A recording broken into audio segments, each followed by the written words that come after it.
नमस्कार, खबरों का पंचनामा देख रहे हैं आप। मैं हूं आपके साथ पूजा। हम लेकर आए हैं देश और दुनिया की 5 बड़ी खबरें, जिस पे चर्चा के लिए मेरे साथ स्टूडियो में मौजूद हैं कैपिटल टीवी के editor in chief doctor Manish Kumar. Doctor साहब, बहुत बहुत स्वागत है आपका। धन्यवाद। सबसे पहले नजर हेडलाइंस पर। बिहार विधानसभा सत्र के दूसरे दिन नीतीश ने पेश की आर्थिक सामाजिक सर्वे की रिपोर्ट। साथ ही बिहार में आरक्षण का दायरा 50 से 75% करने का प्रस्ताव पेश। दिल्ली की जहरीली हवा पर भड़का सुप्रीम कोर्ट, आपको लगाई जमकर फटकार। कहा, हमने बुलडोजर शुरू किया तो रुकेंगे नहीं। पंजाब की सरकार को भी सुप्रीम कोर्ट ने पराली जलाने पर चिताया। छत्तीसगढ़ की 20 सीटों पर पहले चरण की वोटिंग हुई पूरी। मिजोरम में भी 40 सीटों पर आज हुआ मतदान। कड़े पुख्ता सुरक्षा इंतजाम के बीच कई दिग्गजों का भविष्य हुआ कैद। चुनाव आयोग ने कांग्रेस प्रतिनिधिमंडल के साथ रद्द की बैठक, नहीं दिया मिलने का वक्त। बैठक कैंसिल होने से बौखलाई कांग्रेस। ईरान के राष्ट्रपति ने भारत पर जताया भरोसा। कहा, गाजा पर जारी हमले रोकने में मदद करेंगे पीएम मोदी। आज खबरों की शुरुआत में सबसे पहले बात बिहार की राजनीति से जुड़ी। बिहार विधानसभा के शीतकालीन सत्र के दूसरे दिन आज नीतीश सरकार की ओर से जातीय गणना से जुड़ी आर्थिक सामाजिक सर्वे रिपोर्ट पेश की गई। इस रिपोर्ट के मुताबिक बिहार में पिछड़ा वर्ग के 33.16%, सामान्य वर्ग में 25.09%, अत्यंत पिछड़ा वर्ग में 33.58% और एससी के 42.93% और एसटी के 42.7% गरीब परिवार हैं। सबसे ज्यादा गरीब यादव और भूमियार है और सबसे संपन्न कायस्थ है। आंकड़ों के मुताबिक सामान्य वर्ग के करीब 25% लोगों के महीने की आय 6,000 रुपए तक है। तो इसी बीच नीतीश कुमार ने एक और बड़ा ऐलान कर दिया। नीतीश कुमार ने बिहार में आरक्षण का दायरा बढ़ाकर 50 से 65 करने का प्रस्ताव रखा है, यानी ईडब्ल्यूएस के 10% को मिलाकर आरक्षण 75% करने का प्रस्ताव रखा गया है। ये अचानक से नीतीश कुमार ने आरक्षण को लेकर ये क्या प्रस्ताव पेश कर दिया? देखिए, जब कोई सरकार बिल्कुल नक्कारी हो जाए, निकम्मी हो जाए, जब आप राज्य को सही तरीके से चला नहीं पाए, कोई इंडस्ट्री नहीं आए, कोई नौकरी नहीं, कोई रोजगार नहीं, कुछ नहीं, लोग त्राहिमाम करे, तो राजनीति कैसे चमकाई जाए? तो 75% रिजर्वेशन कर देंगे और जाति के नाम पे वोट लेंगे। प्रस्ताव तो कर दिया, नीतीश कुमार को भी मालूम है सुप्रीम कोर्ट में स्टक डाउन कर दिया जाएगा। यह ऐसा थोड़ी है कि आप अपने मन से जो भी आप करना चाहे, आपके नकारेपन को झांकने के लिए आप इस तरह के समाज को तोड़ने का काम करेंगे। और क्या हुआ? यह आर्थिक सर्वे निकालकर जिस 2 जातियों के बारे में कहा जाता है कि ये सबसे डोमिनेंट कास्ट है, भूमियार और यादव, वही इकोनॉमिकली सबसे गरीब बताए जा रहे हैं। तो कैसे कैसे क्या ये करेंगे, मुझे तो समझ भी नहीं आ रहा है कि जिस जाति व्यवस्था को खत्म करने की बात ये तथाकथित समाजवादी, ये ओबीसी के लुटेरे लीडर्स, जिनका धंधा ओबीसी के नाम पे वोट को लूटने का काम करना और समाज को गर्त में लेकर के जाना, ये क्या करेंगे मुझे समझ में नहीं आ रहा है। ये राजनीति के अलावा कुछ नहीं है। संविधान की रक्षा करने की बात करते हैं। सुप्रीम कोर्ट में पहली हियरिंग में इस तरह के बहुत सारे राज्यों में कभी मुसलमानों को रिजर्वेशन देने का काम, कभी कुछ, इस तरह की कई सारी कोशिशें की गई है, लेकिन सुप्रीम कोर्ट में हमेशा इस तरह से इसको खत्म किया गया है। तो नीतीश कुमार पता नहीं क्या करना चाह रहे हैं, जाति आधारित समाज को और मजबूत करना चाह रहे हैं या जाति व्यवस्था को खत्म करने की लड़ाई लड़ रहे हैं। जी, अब बात बढ़ते प्रदूषण को लेकर सुप्रीम कोर्ट की सख्ती की। बढ़ रहे प्रदूषण को लेकर सुप्रीम कोर्ट में आज अहम सुनवाई हुई, जिसमें सुप्रीम कोर्ट ने पंजाब और दिल्ली की सरकार की जमकर डांट लगाई है। सुप्रीम कोर्ट ने पंजाब सरकार से कहा कि हम चाहते हैं कि ये पराली जलाना बंद हो। हम नहीं जानते कि आप ये कैसे करेंगे, ये आपका काम है, लेकिन इसे रोका जाना चाहिए। पराली जलाना हत्या के समान है। तो वहीं दिल्ली सरकार से सुप्रीम कोर्ट ने पूछा कि कब शुरू होगी बंद पड़ी हुई स्मोक टावर ऑड इवन फॉर्मूले को सुप्रीम कोर्ट ने बकवास बताया। साथ ही कहा कि अगर हमने अपना बुलडोजर शुरू किया तो फिर हम रुकेंगे नहीं। साथ ही सुप्रीम कोर्ट ने चेतावनी देते हुए कहा कि प्रदूषण को रोकने के लिए राज्यों के द्वारा राजनीति नहीं होनी चाहिए। सुप्रीम कोर्ट की सख्ती के बाद अगली सुनवाई शुक्रवार को है, लेकिन क्या केजरीवाल कुछ कर पाएंगे? देखिए, जो काम मीडिया को करना चाहिए था वो सुप्रीम कोर्ट कह रही है कि ये जो दिल्ली और पंजाब की सरकार है, हत्यारी सरकार है, हत्या का आरोप है। यही तो जस्टिस कौल ने आज कहा कि ये जो अव्यवस्था है ये हत्या के समान है और आप क्या एक्शन ले सकते हैं। तो पंजाब की सरकार, ये केजरीवाल की पार्टी के लोग कह रहे हैं कि भाई हम पराली जलाने वाले के खिलाफ कोई एक्शन नहीं ले सकते, उसको गिरफ्तार नहीं कर सकते। बस नाराज होना लाजमी था। आप लंबे चौड़े भाषण देते हो, एक बार पंजाब की सरकार हमारे हाथ में दे दो, 1 साल में पराली को खत्म कर दूंगा, ये कर दूंगा, वो कर दूंगा, और कोर्ट के अंदर डांट खाकर के आकर बैठ गए। शक्ति से पूछा गया भाई क्या एक्शन लोगे, तो उन्होंने कहा ऑड इवन लगाएंगे। जज साहब ने फिर डांटा, कहा ये बकवास काम है, अवैज्ञानिक है। लेकिन क्या शुक्रवार तक ही कुछ कर पाएंगे?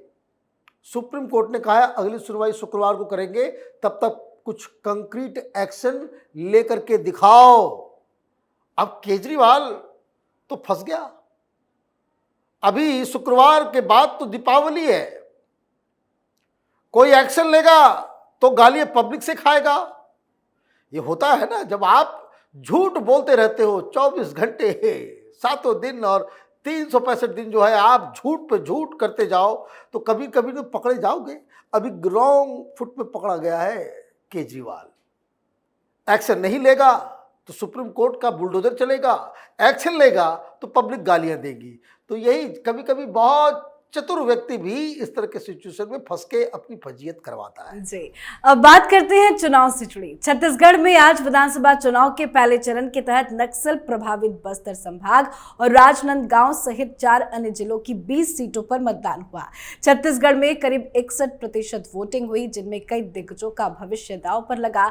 इनमें पूर्व मुख्यमंत्री रमन सिंह, प्रदेश कांग्रेस अध्यक्ष और बस्तर के सांसद दीपक बैज, कांग्रेस सरकार के 3 मंत्री, बीजेपी की ओर से 4 पूर्व मंत्री और 1 पूर्व आईएएस अधिकारी शामिल है। तो वहीं मिजोरम की भी सभी 40 सीटों पर आज वोटिंग हुई। वोटिंग मिजोरम में 70% से ज्यादा बताई जा रही है। दोनों ही राज्यों में कैसी रही वोटिंग? देखिए, वोटिंग तो जो अपेक्षा कांग्रेस पार्टी को थी उस हिसाब से हुई नहीं। ये इलाका नक्सल प्रभावित इलाका था जहां पे चुनाव हुए हैं। अभी हाल में बीजेपी के एक लीडर की हत्या नक्सलियों द्वारा की गई, उसका भी एक सेंटिमेंट था। लेकिन जो छत्तीसगढ़ से ग्राउंड रिपोर्ट आ रही है, ये जो ईडी का जो मसला हुआ है, ये जो महादेव ऐप को लेकर के सीधे सीधे आरोप बघेल साहब के ऊपर जो लगे हैं, उसका असर वोटिंग में साफ साफ नजर आ रहा है। मिजोरम की बात, मिजोरम में एनडीए की सरकार वहां पे जीतने के कगार पे है, तमाम सर्वे यही बता रहे हैं। अब दिक्कत क्या है कि कांग्रेस पार्टी यहां से आगे कैसे जाएगी। ये लोग बुरी तरीके से छत्तीसगढ़ में घिर चुके हैं, क्योंकि ये महादेव ऐप का जो खुलासा हर 1 घंटे में कुछ नई खबर आ जा रही है, उससे कांग्रेस पार्टी बिल्कुल व्याकुल हो गई है। जी, चलिए अब बात अगली खबर की। चुनाव आयोग ने कांग्रेस प्रतिनिधिमंडल के साथ होने वाली बैठक को रद्द कर दिया, जिस पर कांग्रेस पार्टी भड़क उठी है। कांग्रेस का कहना है कि व्यस्त कार्यक्रम का हवाला देते हुए बैठक को रद्द कर दिया गया और सूचित किया गया कि 9 या 10 नवंबर को नई बैठक तय की जा सकती है। दरअसल कांग्रेस प्रतिनिधिमंडल विधानसभा चुनाव के दौरान ईडी के दुरुपयोग का मुद्दा उठाने के लिए चुनाव आयोग से मुलाकात करने वाले थे, जो बैठक नहीं हो पाई है। ईडी जांच एजेंसी अपना अपना काम कर रही है, पर कांग्रेस पार्टी को दिक्कत क्या है? देखिए, नोटों का पहाड़ मिल रहा है तो क्या करेगी? ईडी ने कोई ऐसे जगह छापामारी की हो, ऐसे लोगों को पकड़ा हो जिसके पास से कुछ नहीं मिला। बात समझिए, अगर ऐसे शख्स के यहां या कांग्रेस के लीडर के यहां छापेमारी की जा रही हो जहां से कुछ बरामद नहीं हो रहा, यहां तो नोटों का पहाड़ मिल गया। ईडी की तरफ से पूछा गया ईडी से कि बताइए पैसा किसका है, कहां से आया, किसके पास जा रहा था। तो इसके अंदर जो आरोपी है वो वीडियो बना करके भेज रहे हैं। इसमें सरकार ईडी क्या करेगी? ये चाहते हैं कि चुनाव हो तो इनके सारे कुकर्मों के ऊपर पर्दा डाल दिया जाए। जनता का मुंह तो आप रोक नहीं सकते। आपको लगता है भाई कांग्रेस पार्टी की स्थिति तो मुझे बड़ी अजीबोगरीब लगती है। प्रभु श्री राम के मंदिर का मसला था तो कोर्ट में जाकर के चले गए। ये लोग कहने लग गए कि भाई देखिए ऐसा है, इसको इलेक्शन के बाद कीजिएगा। क्या हुआ? दबाव में आ गई जुडिशरी। भाई 2019 के चुनाव के बाद फैसला लिया गया। अभी ये इलेक्शन कमीशन पे दबाव देने जा रहे थे कि भाई कोई ऐसा फरमान जारी कर दे। ईडी काम नहीं, भाई ईडी तो अपना काम करते रहेगी। और ये तो आप समझ लो कि ईडी के छापेमारी है। ये पैसे इधर उधर होते तो इलेक्शन कमीशन के भी लोग घूमते रहते हैं। आजकल हर जगह गाड़ियों की चेकिंग होती है कि शराब का बोतल तो नहीं मिला, कैश तो नहीं मिला। अगर उसमें पकड़े गए होते तो और फजीयत होती। आप कहां जा रहे हो, किसके पास जा रहे हो? जो एजेंसियां और खास करके चुनाव के दौरान इलेक्शन कमीशन इस बात पे ज्यादा ध्यान देता है कि पैसे की हेरा फेरी इधर उधर ट्रांसपोर्टेशन ना हो, इसके लिए पूरा तंत्र लगाया जाता है। और आप उसके पास जाकर के कह रहे हो कि भाई ईडी का गलत इस्तेमाल हो रहा है। बिल्कुल नहीं जी, ईडी का तो इस्तेमाल होगा।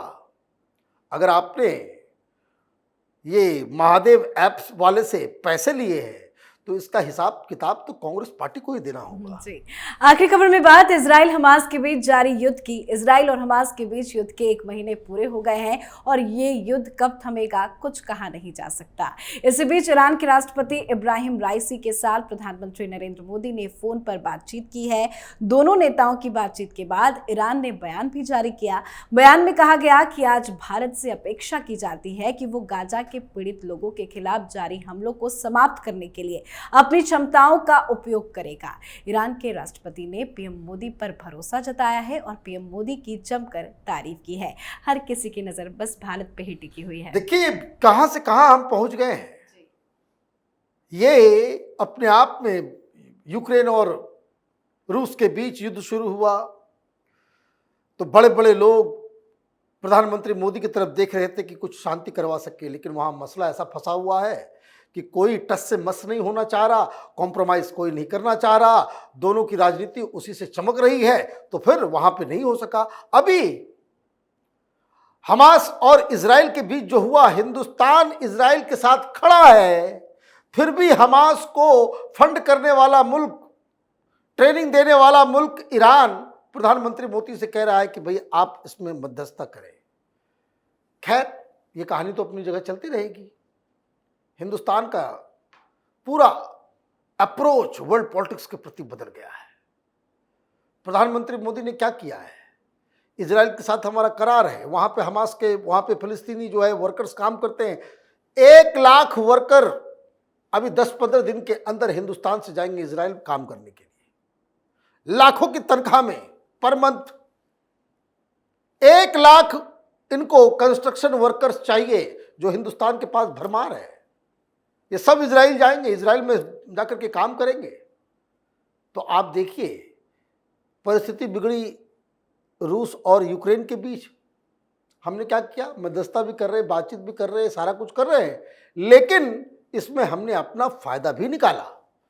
हमने ऑयल का भरपूर मात्रा में हमने ऑयल खरीदना शुरू कर दिया सस्ते दामों में रूस से।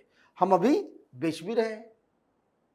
उसी तरीके से अब यहां बवाल चल रहा है। देखिए विपक्ष कहां बौनी थिंकिंग है इन लोगों की, वो लगे पड़े हुए हैं, क्या हाय रे हाय, ये हो गया वो हो गया। प्रधानमंत्री मोदी क्या कर रहे हैं कि वहां पे एक सिचुएशन क्रिएट हुआ है, उसकी अपॉर्चुनिटी को कैसे ये कर सकते हैं। वहां मालूम चला कि फिलिस्तीनी जो कंस्ट्रक्शन वर्कर्स हैं उसको बैन कर दिया वहां की कंपनियों ने कि भाई अब नहीं, बहुत हो गया, तो वहाँ पे काम तो चलेगा, तो कहाँ से आएंगे मजदूर? दुनिया में किसी मुल्क के पास नहीं जा रहे इजराइल, हिंदुस्तान एक दोस्त मुल्क है, यहाँ से 1 लाख मजदूर जाएंगे। तो आप देखिए कितने लोगों के न्यारे व्यारे होने वाले हैं। जी, बहुत बहुत धन्यवाद बातचीत के लिए। धन्यवाद। खबरों का पंचनामा में आज के लिए फिलहाल इतना ही। देश विदेश की बाकी खबरों और उनके सटीक एनालिसिस के लिए देखते रहिए कैपिटल टीवी। हमें लाइक कीजिए, शेयर कीजिए और कैपिटल टीवी को सब्सक्राइब कीजिए। नमस्कार।